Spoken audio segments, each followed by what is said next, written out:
अस्सलाम वालेकुम।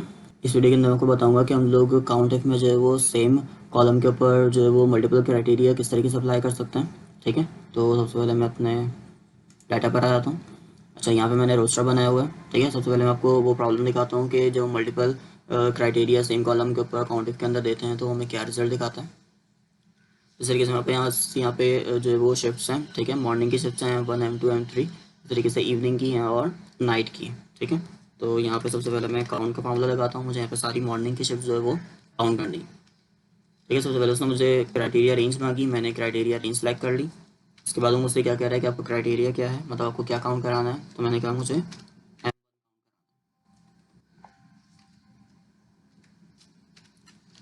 ठीक है, और मैंने इसको इंटर कर दिया।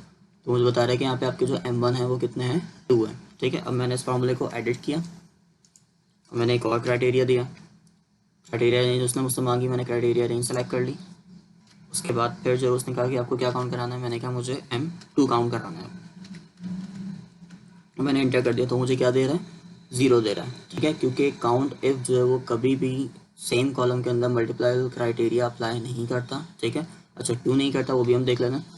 सबसे पहले मैंने इसको क्या कंडीशन दी, क्योंकि काउंट इफ जो है वो बेसिकली एंड का जो फंक्शन होता है हमारा, मतलब दोनों कंडीशन ट्रू हो तब काउंट करो, वो उसके ऊपर काम कर रहा होता है। ठीक है, इस तरीके से मैंने उसको पहली कंडीशन क्या दी, वही आपकी रेंज ये है। ठीक है, इसमें जब आपको M1 मिले तो आप उसको काउंट कर लो। ठीक है, वो उसने मुझे रिजल्ट दे दिया। सेकंड मैंने उसको कंडीशन क्या दी कि भाई आपकी रेंज यही है।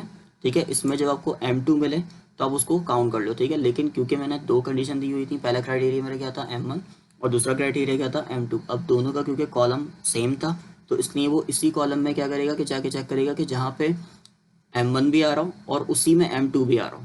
ठीक है, जो कि आप देख सकते हैं कि पॉसिबल ही नहीं है। यहाँ पे या तो M1 लिखा होगा या M2 लिखा होगा। ठीक है, तो वो क्या चेक कर रहा है, वो चेक कर रहा है कि इसी सेल के अंदर M1 भी हो और फिर जब वो दूसरा क्राइटेरिया चेक करे तो इसी सेल के अंदर M2 भी हो, तब वो उसको 1 काउंट करेगा।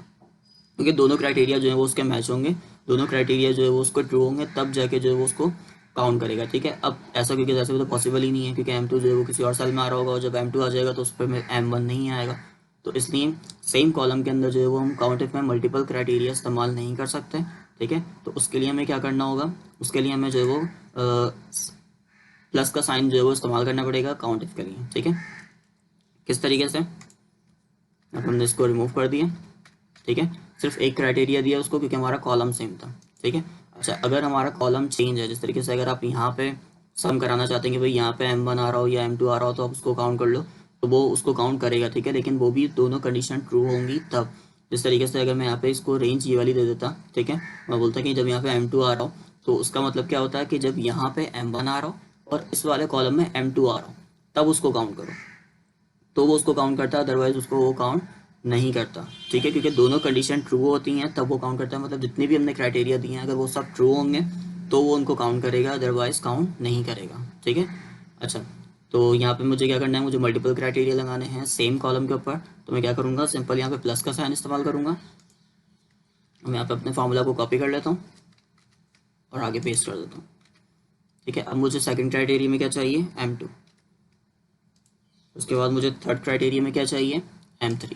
अच्छा, आप जब रोस्टर बनाते हैं तो उसमें जितने भी शिफ्ट कोड्स होते हैं वो आपको पता होता है कि भाई कितने आपने शिफ्ट कोड जो है वो मॉर्निंग के इस्तेमाल किए हैं, कितने इवनिंग के इस्तेमाल किए हैं और कितने नाइट के इस्तेमाल किए हैं।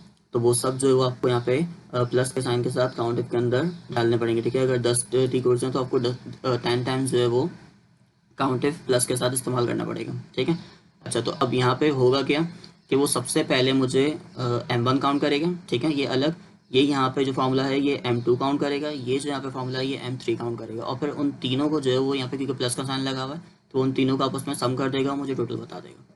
ठीक है, मैं एंटर करता हूँ तो आप देख सकते हैं कि उसने मुझे यहाँ पे 4 बता दिया। उसने मुझे बोला कि भाई M1 1 2 3 4। ठीक है, ये मुझे यहाँ पे बता रहा है कि 4 है। मैं इसको आगे ड्रैग कर देता हूँ। अब यहाँ पे जो मुझे सब जगह बता रहा है भाई यहाँ पे 0 है। ठीक है, कोई नहीं है M की शिफ्ट, और इस तरीके से यहाँ पे 6 है, 1 2 3 4 5 और ये 6। ठीक है, इसी तरीके से अगर मुझे इवनिंग के लिए लगाना है तो मैंने अपना ये फार्मूला कॉपी कर लिया। ठीक है, यहाँ पे लाके मैंने इसको पेस्ट किया और अब यहाँ पे मेरे पास क्योंकि E1 मैंने यूज़ नहीं किया हुआ, E2 E3 और E4 यूज़ किया हुआ है, तो मैं यहाँ पे E4 रख देता हूँ उसका नाम, मतलब जो मुझे काउंट कराना है वो क्या कराना है, E4। E2 और E3। मैंने इसको एंटर कर दिया तो मुझे बता रहा है कि भाई 3 जो है वो आपकी इवनिंग की शिफ्ट्स हैं। इस तरीके से मैं यहाँ पे नाइट पे भी लगा देता हूँ। नाइट में मैंने सिर्फ एक ही इस्तेमाल की हुई है N1, तो इसलिए मैं यहाँ पे सिर्फ N1 लिख देता हूँ।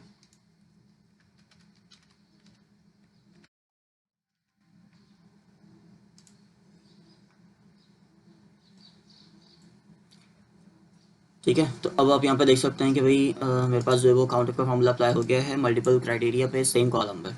ठीक है, उसने मुझे बता दिया कि यहाँ पे मॉर्निंग में 4 है, इवनिंग में 3 है और नाइट में 1 है। अच्छा, ये जो हम लोग फार्मूलाज अप्लाई करते हैं, काउंट करते हैं, इसका एक रीज़न ये भी होता है ताकि हमें अपने रोस्टर में पता चल रहा है कि कहाँ पर जो है हमारे पास शिफ्ट में जो है वो बंदे मिसिंग हैं। ठीक है, जिस तरीके से मुझे यहाँ पे बता रहा है कि भाई ये सारे डेज में जो है वो आपके पास नाइट में कोई बंदा नहीं है। ठीक है, तो इस तरीके से जो मुझे यहाँ पे जब मैं काउंट इफ का फंक्शन लगाता हूँ तो मुझे काउंट करके बता देता है कि भाई नाइट शिफ्ट कोड जो आपने मुझे बताए हैं उस शिफ्ट कोड का इन डेज़ के अंदर कोई भी बंदा नहीं है। ठीक है, जिस तरीके से तो ऑफ डे है तो यहाँ पे तो 0 ही होना चाहिए, लेकिन यहाँ पे जो 0 होना चाहिए तो यहाँ पे मुझे कोई ना कोई नाइट शिफ्ट के अंदर जो है वो उसको अलाइन करना पड़ेगा। ठीक है, तो खैर जो यहाँ पे मेरा मकसद था वो ये था कि मैं आपको काउंट इफ का फॉर्मूला बताऊँ कि अगर आपको सेम कॉलम के अंदर मल्टीपल क्राइटेरिया काउंट इफ लगाना हो तो वो हम किस तरीके से लगा सकते हैं। हम सिंपल जो है वो प्लस के साइन के थ्रू जो है वो उसको अप्लाई करेंगे। ठीक है,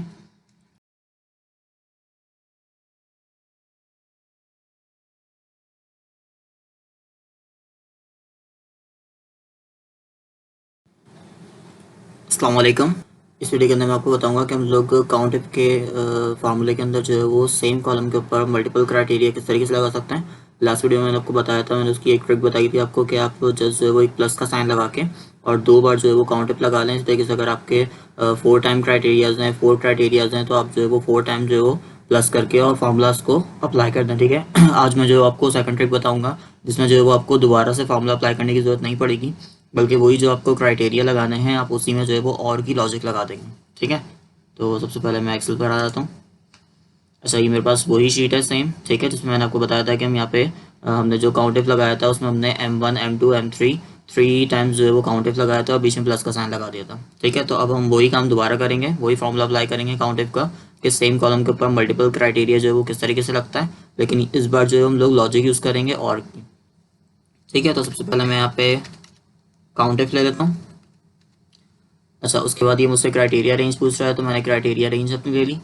ठीक है, अच्छा अब ये मुझसे क्राइटेरिया पूछ रहा है। ठीक है, कि मतलब आपको काउंट क्या करवाना है। ठीक है, तो अगर मैं यहाँ पे सिर्फ M1 लिखूंगा तो ये M1 को काउंट कर लेगा, अगर M2 लिखूंगा तो M2 को काउंट कर लेगा, M3 लिखूंगा तो M3 को काउंट कर लेगा। ठीक है, लेकिन अगर मैं M1 M2 दोनों लिखूंगा तो वो यहाँ पे 0 देगा। ठीक है, कोई कोई भी चीज़ काउंट नहीं करेगा।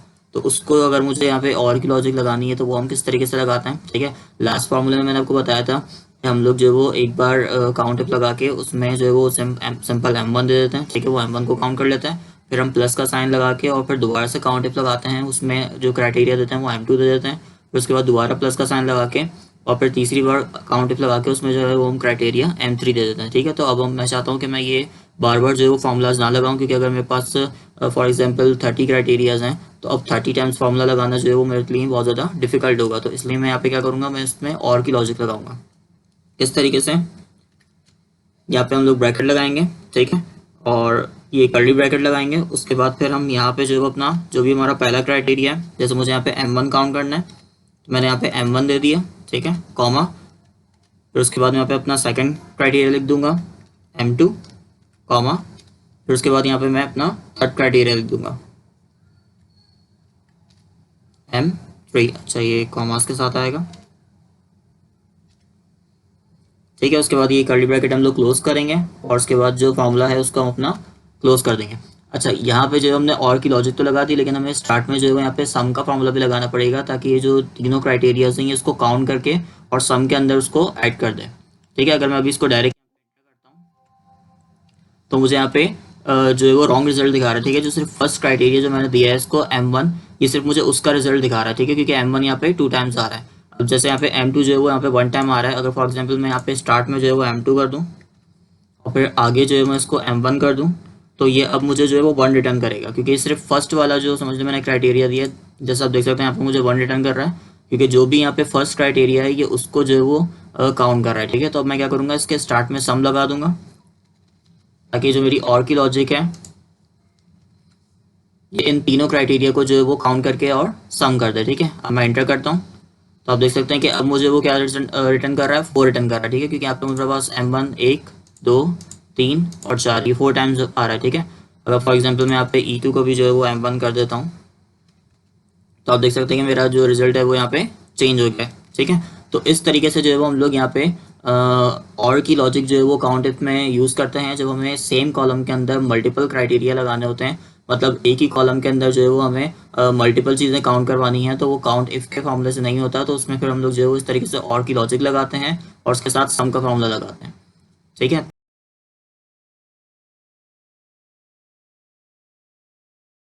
अस्सलाम वालेकुम। इस वीडियो के अंदर मैं आपको बताऊंगा कि हम लोग काउंट इफ के अंदर सेम कॉलम के अंदर मल्टीपल क्राइटेरिया जो है वो किस तरीके से लगाते हैं, ठीक है। और वो फार्मूला जो है वो वर्क किस तरीके से करता है और उसका अल्टरनेटिव हमारे पास क्या ऑप्शन है। तो सबसे पहले मैं यहाँ पे काउंट इफ लगाता हूँ, ठीक है। अच्छा, ये मुझसे रेंज पूछ रहा है तो मैंने यहाँ पे रेंज सेलेक्ट कर ली, कॉमा। अब वो मुझसे क्या पूछ रहा है, क्राइटेरिया पूछ रहा है, तो मैंने यहाँ पे क्राइटेरिया बता दिया, ठीक है। अच्छा, मुझे ये दोनों चाहिए था तो इसलिए मैंने दोनों को सिलेक्ट कर लिया और यहाँ पे मैं कंट्रोल शिफ्ट इंटर प्रेस कर देता हूँ, ठीक है। तो ये मुझे क्या बता रहा है, 8 बता रहा है। मैं इसको चेक कर लेता हूँ कि ये सही है या नहीं। मैंने ब्रैकेट सेलेक्ट किया, वॉलमीटर सेलेक्ट किया, ठीक है। और मैं इसको देख लेता हूँ इसका काउंट कितना है। यहाँ पे इसका काउंट 12 है, ठीक है। इसका मतलब ये मुझे फार्मूला जो है वो सही रिटर्न नहीं कर रहा, तो उसके लिए हम क्या करते थे, हम यहाँ पे स्टार्ट में सम का फार्मूला लगाते हैं, ठीक है। और फिर कंट्रोल शिफ्ट एंटर प्रेस करूंगा तो आप देख सकते हैं कि मुझे यहाँ पे ये सही रिजल्ट दे रहा है, 12 दे रहा है, ठीक है। वरना पहले वो क्या कर रहा था कि जो भी फर्स्ट मेरा क्राइटेरिया था जैसे वॉल मीटर, उसका मुझे रिजल्ट दे रहा था 8, ठीक है। जिस तरीके से अगर मैं यहाँ पे सिर्फ वॉल मीटर सेलेक्ट कर लेता हूँ और उसका काउंट चेक करता हूँ तो आप देख सकते हैं कि उसका काउंट 8 है, ठीक है। तो मुझे जो भी फर्स्ट मेरा क्राइटेरिया था सिर्फ उसका ही मुझे रिजल्ट शो कर रहा था, ठीक है। क्यों? क्योंकि यहाँ पे ये इस तरीके से काम करता है कि सबसे पहले जो हमारा फर्स्ट होता है रिजल्ट उसका काउंट करता है और फिर उसके बाद जो सेकंड हमारा क्राइटेरिया होता है उसका काउंट करता है, ठीक है। और जब हम यहाँ पे सम का फॉर्मूला लगाते हैं तो वो उन दोनों को आपस में सम कर देता है, ठीक है। तो इस तरीके से जो है वो हम लोग ये फॉर्मूला सम इफ और काउंट इफ पे तो हम लोग इसको अप्लाई कर सकते हैं, लेकिन एवरेज इफ अगर हम करेंगे तो वहाँ पे जो हमें यहाँ पे एरर देगा, ठीक है। वो किस तरीके से, क्योंकि वो अपने फर्स्ट प्रोडक्ट का एवरेज निकालेगा, फिर सेकंड प्रोडक्ट का एवरेज निकालेगा और फिर उन दोनों को सम कर देगा, ठीक है। लेकिन मुझे क्या चाहिए, मुझे चाहिए कि इन दोनों की जो भी वैल्यू जो भी क्वांटिटीज है उन सबको आपस में सम करो और उसका एवरेज बताओ, ठीक है। तो वो जब मैं आपको एवरेज बताऊंगा तो आप उसमें देखेंगे कि वो किस तरीके से काम करता है, ठीक है। अच्छा, तो यहाँ पे फिलहाल अगर इस तरह की आपके पास सिचुएशन है और आप उससे बचना चाहते हैं तो उसके लिए हम क्या करते हैं, हम यहाँ पे सिंपल काउंट का फॉर्मूला लगाएंगे, ठीक है। और कंडीशनल काउंट का जिस तरीके से हमने मैक्स कंडीशनल बनाया था, प्रोडक्ट कंडीशनल बनाया था, लार्ज कंडीशनल बनाया था, स्मॉल कंडीशनल बनाया था, ठीक है, मिनिमम कंडीशनल बनाया था, उस तरीके से आज हम जो है वो काउंट इफ की जगह खुद से जो है एक फॉर्मूला क्रिएट करेंगे कंडीशनल का, जिसमें हम लोग काउंट और इफ के थ्रू एक कंडीशनल काउंट बनाएंगे, ठीक है। मैंने यहाँ पे इफ का फॉर्मूला सेलेक्ट किया। अब मेरी लॉजिक क्या है, मैंने अपना क्राइटेरिया सेलेक्ट कर लिया, ठीक है, इक्वल टू। अब पहला मेरा जो है वो क्राइटेरिया क्या है, मैंने यहाँ पे लिख दिया वॉल मीटर, ठीक है। और सेकंड मेरा क्राइटेरिया क्या है, ब्रैकेट, ठीक है। उसके बाद मैं यहाँ पे कर्ली ब्रैकेट क्लोज करूंगा। ये मेरा यहाँ पे जो है वो कंडीशन जो थी वो मेरी यहाँ पे क्लोज हो गई, ठीक है। मुझे क्या चाहिए, मुझे काउंट चाहिए वॉल मीटर का और ब्रैकेट का, ठीक है। अच्छा, इसके बाद फिर यहाँ पे जो रेंज सेलेक्ट करनी है तो मैंने रेंज सेलेक्ट कर ली। यहाँ पे आप जो है वो किसी को भी सिलेक्ट कर सकते हैं क्योंकि बेसिकली ये काउंट कर रहा है, सम नहीं कर रहा, ठीक है। तो मैं फिलहाल यहाँ पे क्वांटिटी को सिलेक्ट कर रहा हूँ, लेकिन अगर आप डिस्क्रिप्शन को ही सिलेक्ट करेंगे तब भी जो है वो आपका रिजल्ट सेम आएगा क्योंकि ये काउंट कर रहा है, ठीक है, सम नहीं कर रहा। अच्छा, अब इसके बाद यहाँ पे मैं कंट्रोल शिफ्ट, तो आप देख सकते हैं कि मुझे स्टार्ट में सम का फॉर्मूला जो है वो लगाने की जरूरत नहीं पड़ी, बल्कि इसने क्या किया, इसने वॉल मीटर और ब्रैकेट जो भी यहाँ पे रिपीट हो रहा था उसने उनको काउंट कर लिया, ठीक है। वरना जब हम लोग काउंट इफ के अंदर हम इस तरीके से मल्टीपल क्राइटेरिया देते हैं तो हमें स्टार्ट में सम का फॉर्मूला लगाना पड़ता है, क्योंकि जैसे कि मैंने आपको बताया कि वो क्या करता है कि पहले फर्स्ट क्राइटेरिया को काउंट करता है, फिर सेकंड को क्राइटेरिया को काउंट करता है, उसके बाद उसको सम कर देता है, ठीक है। हमें क्योंकि काउंट चाहिए होता है तो इसलिए हमें कोई इसमें मसला नहीं होता। इस तरीके से अगर हम सम में भी यही जो है वो सम इफ के अंदर भी ये फॉर्मूला अप्लाई करते हैं तो उसमें भी हमें कोई प्रॉब्लम नहीं होती, लेकिन अगर हम यही फॉर्मूला एवरेज के ऊपर अप्लाई करते हैं तो वहाँ हमारा रिजल्ट जो है वो डिफरेंट आएगा, ठीक है। क्योंकि वो पहले एक का एवरेज निकालेगा, फिर दूसरे का निकालेगा, फिर उनको सम कर देगा, ठीक है। तो इंशाल्लाह नेक्स्ट वीडियो में आपको बताऊंगा कि अगर हम लोग यही फॉर्मूला जो है वो सम इफ की जगह जो है वो कंडीशनल सम खुद से क्रिएट करें तो वो किस तरीके से करेंगे।